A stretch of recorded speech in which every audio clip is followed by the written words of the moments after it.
I'm Susie Roberti, and welcome to Let's Talk Tail Waggers. We have an extra special guest today. But before I get started, I would like to say thank you to my camera person. Thank you, Dave. You know, BPTV is all volunteers, and you are more than welcome to come up and do a show, learn how to do cameras, or just come up and visit. It's the most wonderful little corner of the world. Well, now it's time to introduce Rick Bonhauer. How are you, sir? I'm good, Susie. I'm so glad. I'm so glad to see. We have a long history, huh? We do. I think, yeah, it goes almost 14 years. Yes, it is. Yeah. It's unbelievable. Yep. Really, when I started I've been doing the show for 18. And we've been to the racetrack because you race horses and race them. Yep. And we've been down to your office, and we've done some shows there. And you have Peaceful Pastures. Yes, that's a pet cemetery that we have in conjunction with our human cemetery, Woodruff Memorial Park. And it's a beautiful, beautiful place. Thank you. It really is. I know sometimes in the years I've driven out there and just sat on a really, when something maybe sad would happen, really and truly. And it's just so endearing there. You know, you're just surrounded with the animals, and people come out and sit, and you can just see in their faces, you know, how special it is to have a place that they can put their animals to rest. Yes, and it is a very lovely place. It's we keep it up and maintain it. It always looks immaculate, and there's always someone out there that is acknowledging the contribution that pet made to their life.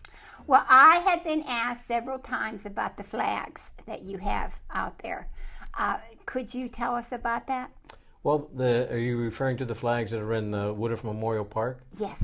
Yeah, those flags are represent the different branches of service. Of course, there's the American flag, and then they represent the different branches of service. And again, we maintain those and keep them up. We have a veterans section at the human cemetery, and although there is the national cemetery, we also have a veterans section, and we provide free services to all veterans. Anyone that would want to come and be at Woodruff, there's no cost. See, wonderful, wonderful. Now, when you had the terrible fire down at the Meadows, and you lost those horses, I saw you a little bit afterwards. We did a show, you know, we came down to the racetrack, and you told me about volunteering and letting them have some ground there to put the horses. Yes. Well, that's actually how we got started with the pet cemetery, is that we had opened Woodruff Memorial Park, and we had this terrible fire at the Meadows Racetrack. One barn, I think we lost a total of 27 racehorses. Oh. And it was a disaster. It was just horrific. And they had talked about what they were going to do with the remains of the horses that were there, and I was not comfortable with that direction. So I asked my partners at the time, I said, you know, what can we do? And so we decided that we would take care of these horses in a special way. And we did, and with the courtesies of the man that owned the horse, Mr. Bob Key from Leechburg, Pennsylvania, he donated money for a monument, and we have a wonderful monument there acknowledging all these horses that perished, and so they'll be remembered forever. Forever. Yep. Yeah, that's why I love you like I do. Yeah, thank you. That day that we talked in your barn, and the tears, it just, to know that you love your well, they're not your pets, but they are. Well, they are. You know, yeah, they are. Yeah, in a roundabout way. Well, you get, you know, animals are animals, and you love them like you love a cat or a dog. You love a horse the same way, although you can't take them home and sit on the couch. but horses have their own personality as well, and they truly understand you, and they understand emotion. They know when you're upset or when you're excited, and certain people have a certain skill that you've heard the word horse whisperer being mentioned, I'm sure, over time, and certain people have the ability to get along with horses in such a wonderful fashion. It's amazing to watch it happen. And could you tell us the story? You told me this story about, was it your dad or your grandfather that started with the horse and buggy? Well, it's funny that you mention that. Just in the Observer Reporter a couple of weeks ago, they had a picture of the funeral home in West Liberty Avenue, and beside the funeral home, down in the basement, we had a livery stable at that time. And funeral service has evolved over the years, and the funeral director back in those days, this was the early 1900s, provided not only the funeral service for the deceased, but he also provided carriages and the horses for the funeral procession. So my grandfather obviously, had the stable of horses there at the funeral home, and back in those days, in Pittsburgh, they had 3 different racetracks. I'm not sure where all of them were. Shenley Oval was one of them. There was one down on 3 Mile, not 3 Mile Island, but the island there, 79 goes over. And there was another one, and they used to race the horses on Sundays. And my granddad was just a little guy. He was only about 5 foot tall, and he was a bigger man when I was born and got to know him. But when he was younger, he only weighed like 120 pounds or so. And so they used to penalize him on the races because he was so light. And they made his sulky had to carry extra weight because he had an advantage. Yeah. So, we have some stories. Unfortunately, we don't have any pictures, the document those kind of things, only the stories that were passed on from my grandfather. So, yeah. But that's how we got started in the harness racing. And then when they got Pennsylvania, got Par Mutual Racing, and they built the meadows out here at the racetrack, and that's almost 50 years old now. Wow. We were able to participate in that, and it's been a function of our family. We have a farm in Scenery Hill, and my wife and I continue to breed the horses and train them, race them. And it's my hobby. I don't play golf, but I do like the farm, and I do like the horses. Well, I think that's a lovely hobby, really, because it's family. Well, it is. It's family, and there's a lot of wonderful people, and you're associated with people that care about animals every day. And what about the little babies when they're born? Are they dear and sweet? They are, and then, it's a precious time. It's just like with a human birth. I mean, you realize the miracle of birth. That's phenomenal. And when you see that little foal being born, and they're on the ground, and in moments they're standing on their 4 legs. It's just amazing. It's amazing. Yep. People, I don't know, they see it on TV, but I've seen it. My grandmother had a farm, and I've seen, the little cows being born, and it's totally, I have goose pimples. Yeah. It's totally amazing to see these little souls, and you can't help them. They have to get up and do it on their own. They do. You can help them a little bit, but with horses, particularly our horses, there's a term called imprinting. And what that means is that when a horse is just born, if you go into the stall with the mother and we take a towel and we dry the foal off and rub it, get the blood circulation going, treat the umbilical cord so it doesn't get infected. But that interaction with that foal, even within moments of birth, helps to gentle that foal going forward. And they sort of understand that you're not going to hurt them. And it's called imprinting, and you spend a little bit of time over the first week of their life, and it pays off in the end. Wow, I did not know that. Yeah. Thank you. There's so many marvels There about are. animals. I just try to introduce on my shows all the different things that people would never have an idea, about. Like the little horses. Yeah. And when the little baby calves are born, they are the sweetest and dearest little things. Well, it's the same thing. I think, as you mentioned earlier, my wife is a nationally recognized breeder of Cocker Spaniels. And we have many litters born at our house every year. Oh. And she does the same type of thing. She's very active with the dogs, and our puppies are always so very friendly. But each one has their own personality. Some are more forward, some aren't. Some are afraid of the bang of a pan, and others aren't. And but she does a wonderful job of getting them socialized. And they just call it, the people will say they're just a horse, or they're just even moo cows. They're lovers too, Oh, you yeah. know, or they're just a cat or whatever. And it's not true. Well, a lot of it depends on the interaction that they have with people at an early age.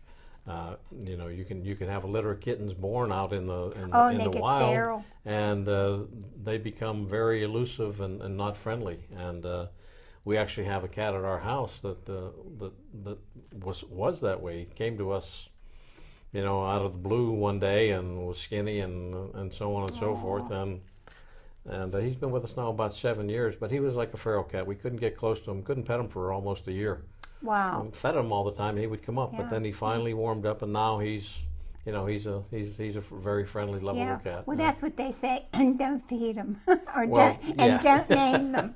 Well, the best thing is people should not just take and Dump them off. out. I mean, that's the biggest thing that happens. And having a farm, you know, we see it a lot more than I wish we did. I know. I could imagine. Yeah. Now, with your horses, do you have rescue places that people could call if they need to, that if they couldn't take care of their horse anymore? Well, that's becoming more and more difficult. My horses are known as standard bred horses. That's a registered breed. They're trotters and they're pacers. I don't have any pacers, I just have trotters. But as a breed registry, there is several groups that try to find homes for horses that for some reason are no longer able to race. Maybe they've injured a leg or something like that. But many of them can still be a wonderful pet and can be Sure. ridden. The standardbred horse is a very versatile horse. He can people ride barrels with them. Young kids show them in English shows and halter classes. They're very well broken, and because we spend a lot of time at training them, you know, you spend a lot of time every day with them. So. And they like to run. Well, they like to get out. They like to exercise, and we don't use the term run because when you have a racehorse, you don't want them to run. You want them to trot. Yeah. You want them to trot. Trot, When that's they it. run, that's a bad thing. Yeah. And that's a special technique too, teaching them how to do that. It is, but you know, it's like with a lot of things. As our breed gets more mature, the horses become more naturally gaited, and so it's much easier to get a horse to do what you want them to do because the breeding has refined the skills of what they do. And so it's much easier today than it was 20 years ago. Wow. And they go much faster because of that. Oh, yeah, they're beautiful. Oh, they take your breath away. Yep. They really do. And they do like that. They Yeah. enjoy getting going. Yeah, they do. They're Yeah. competitive. They're race horses, and they know when they're in a race. And you know, it's just like with people. Some are more aggressive, and some try harder. Some have a heart. They just won't give up, and they just try. And others, they try a little bit, and then they don't. Yeah. But their horses are like humans. They have good days and bad days. They're not always perfect, and they're not And a yes, machine. You know. They are like humans, and dogs are, and kitty cats are, and birds are. And after you get to know them, you know, and they get weave their way into your heart, it's true. Well, then It's you're able to recognize when they have a bad day, and so you check their temperature, you see if they're not sick, that they aren't colicky where their stomach is upset, and you can actually lose a horse due to stomach colic. So you have to be vigilant and pay attention to how the horse reacts, and even if they're out in the field, sometimes they'll act lethargic, or they'll carry a leg off the ground, or sometimes they'll scratch an eye on a tree branch. Oh. So there's so There's many so different many things. different Oh, things that you have to be watchful for. every day. Now, when you shoe them, do you have to shoe them with a special shoe for racing? We probably have more different types of shoes in harness racing than in any other breed. The shoes vary from steel to aluminum. Some are plastic, some are rubber. They all have a different function, and it's up to the trainer to try to put the proper shoe on the horse that's going to allow the horse to perform at its highest level. Now, do you have one for mud? Well, or is that's that something just? that's a very good question, because some horses are known as mudders. They do well in the mud, and that's sometimes due to their gait. They have a higher gait, a bigger stride with their front feet. But sometimes, you don't know when it's going to rain, so you have to shoe a horse for normal everyday situations. But sometimes mud will certainly affect the horse's performance in a negative way, usually. Yeah, yeah, I would imagine. When I watch the races, I'm a horse race lover, and when I watch them on TV, and I just hold my breath sometimes when it's real mucky. Well, fortunately, it's muddy for the drivers. It's very difficult to see when it's raining, but the track surfaces are, particularly the one here at the Meadows, is made from limestone. So it has a tendency to be firm, even though it's wet. Oh. It's not real deep mud like you would think of a plowed field and going out and it just rained. And I've been there 100 times, and I never noticed that. It's gray. It's gray limestone, and other parts of the country have different colors limestone. Wow. We race horses at the Poconos. Mohegan Sun up there has a racetrack and casino, and the limestone they have up there is red in color. Wow. So same material, but different shades of color. Yeah. Now, how did you decide to develop this Peaceful Pastures? Well, actually, as you mentioned earlier, when the horses died and we responded, that was the impetus to do something further. And once we made the decision that we were going to do that, then we tried to set the cemetery up in such a fashion that we have different size graves for obviously different size pets. Oh. And although I think we have close to 90 horses buried there now. Wow. 90 horses, individual people. It's a very nice place. There's not a lot of choices when a horse dies in a dignified way to handle their death. I never thought of that. So sometimes they're taken to rendering plants, and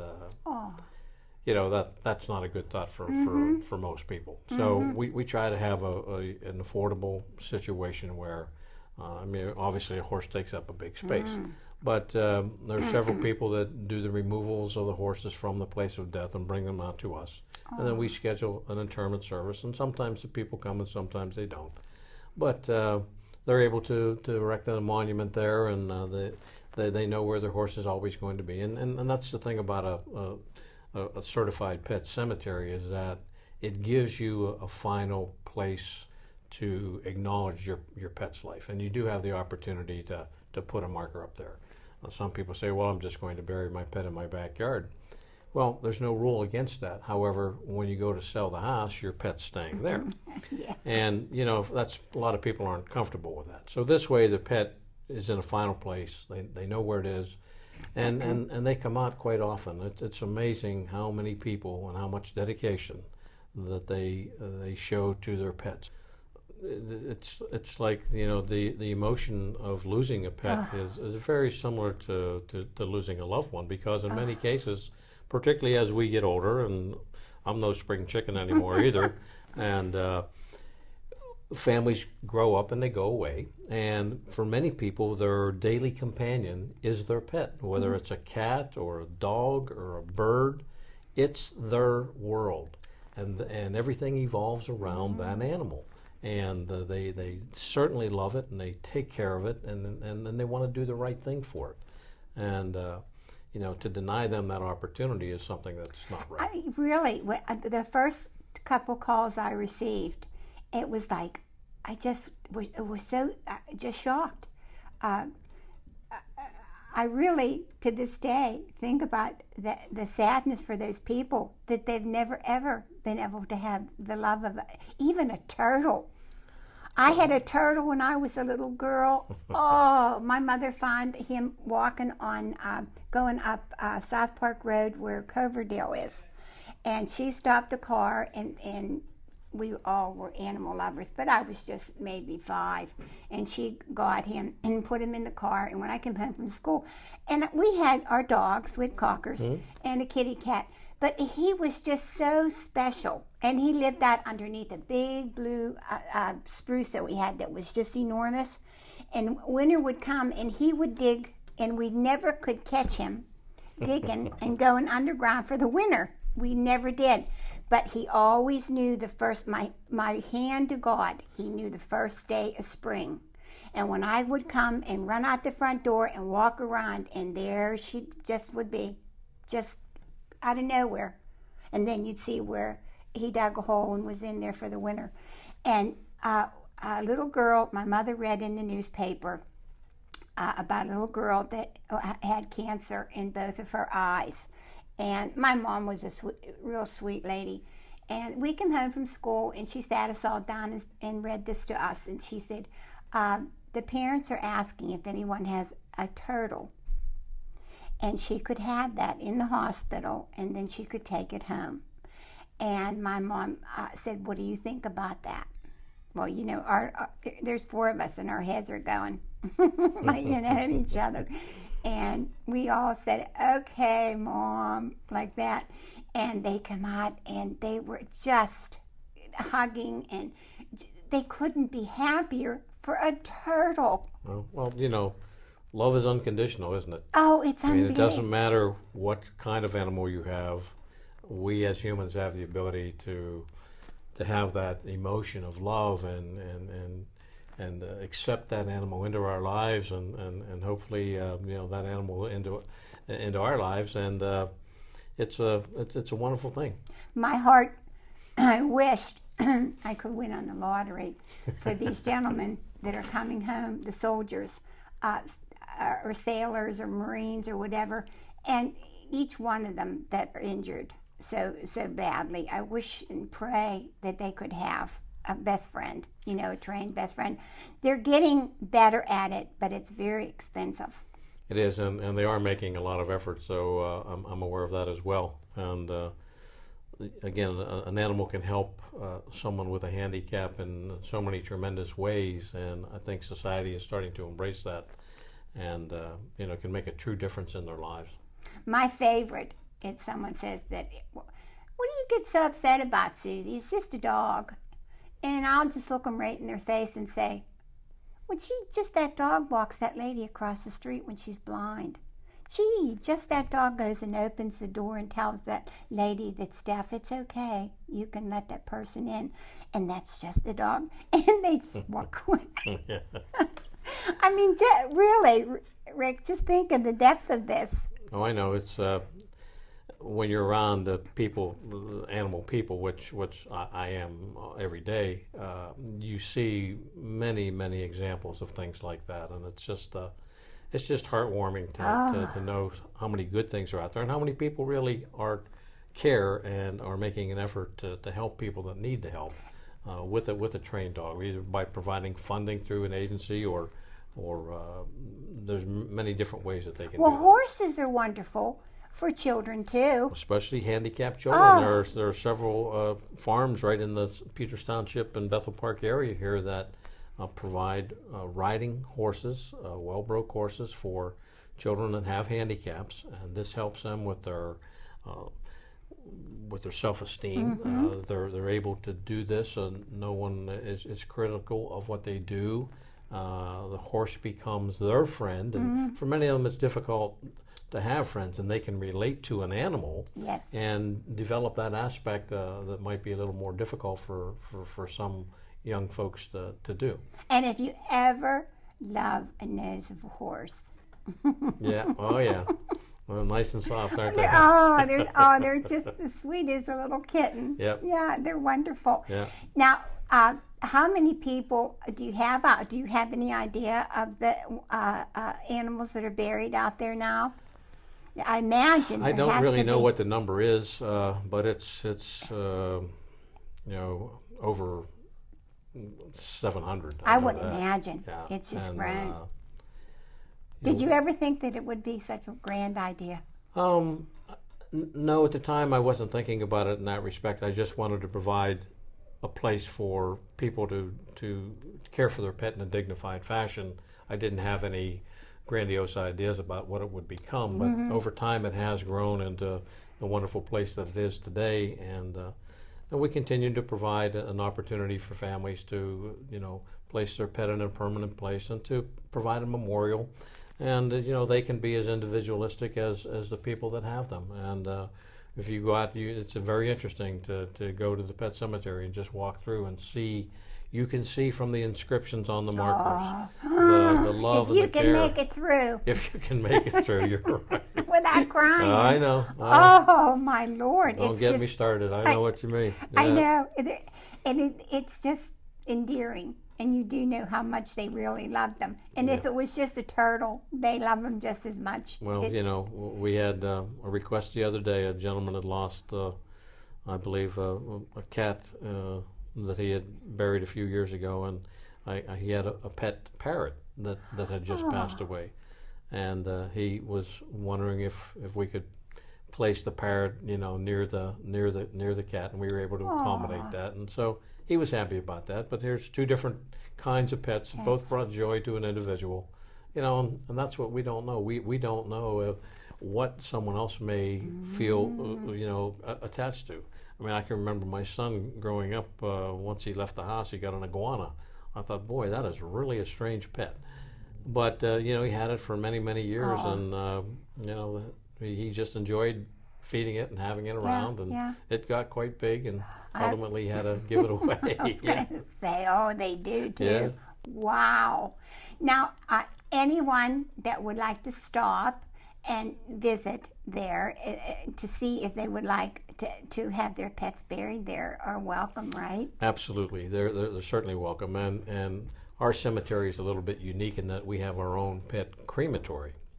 And so we can handle cremation for a family as an alternative to burial if that's something that they like. And there are many different ways to take those cremains and memorialize them as well. Sometimes they're buried in the cemetery after they're cremated.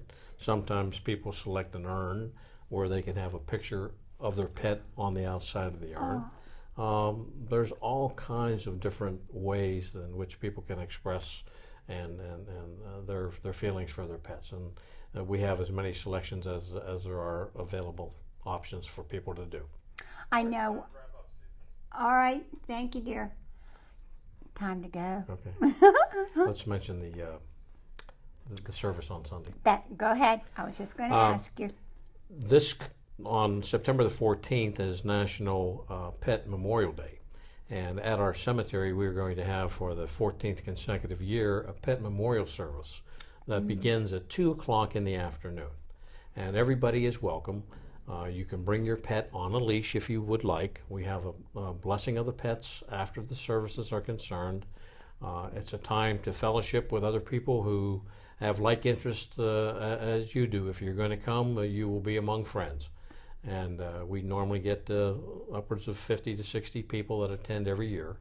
And you know, if you're one of our family of people that have buried there, you've received an invitation for that. But for those of you who have not, you certainly feel free to come out and participate. We're going to have some light refreshments, but the fellowship and the acknowledgement of your pet on Memorial Day is a special thing. Thank you, because it's so true.